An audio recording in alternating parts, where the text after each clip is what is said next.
দিনকে দিন জনপ্রিয় হয়ে উঠছে মোবাইল ফাইন্যান্সিয়াল সার্ভিস, আর এ সুযোগকে কাজে লাগিয়ে অপরাধী চক্র সন্দেহজনক লেনদেন ও প্রতারণামূলক ওটিপি পাঠিয়ে অর্থ হাতিয়ে নেওয়া সহ বিভিন্ন অপরাধ করছে। সিম নিবন্ধন ও এমএফএস এর অপব্যবহার ঠেকাতে নতুন করে কঠোর নিয়ম চালু করছে সরকার।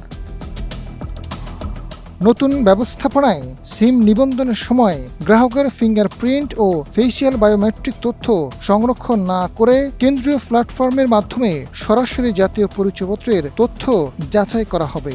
একই সঙ্গে এমএফএস অ্যাকাউন্ট খোলার ক্ষেত্রেও এনআইডি ও বায়োমেট্রিক তথ্য যাচাই বাধ্যতামূলক করার উদ্যোগ নেওয়া হয়েছে। একটি সিম নিবন্ধনের পর একই এনআইডিতে নতুন সিম নিতে হলে অন্তত 7 দিনের ব্যবধান থাকতে হবে। দুটির বেশি সিম নিবন্ধনের ক্ষেত্রে কেন্দ্রীয় বায়োমেট্রিক ভেরিফিকেশন মনিটরিং প্ল্যাটফর্ম এবং পুলিশের ক্রাইম ডাটা ম্যানেজমেন্ট সিস্টেমের মাধ্যমে অতিরিক্ত যাচাই করা হবে। ফিটনেস ও ডিজিটাল ব্যাংকিং বিশেষজ্ঞ ইঞ্জিনিয়ার মোহাম্মদ ফিরোজ কবির জানান, সিম ও মোবাইল ফাইন্যান্সিয়াল সার্ভিসের অপব্যবহার রোধে এনআইডি যাচাই, বায়োমেট্রিক অথেন্টিকেশন, সন্দেহজনক লেনদেন, রিয়েল টাইম মনিটরিং সহ সাম্প্রতিক উদ্যোগগুলো অবশ্যই ইতিবাচক।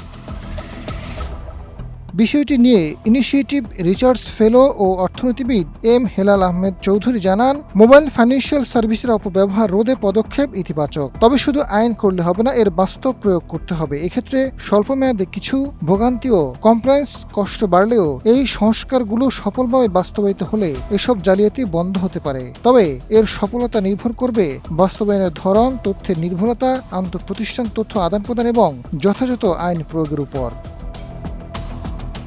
আজাদ ফারুক, সময়ের আলো।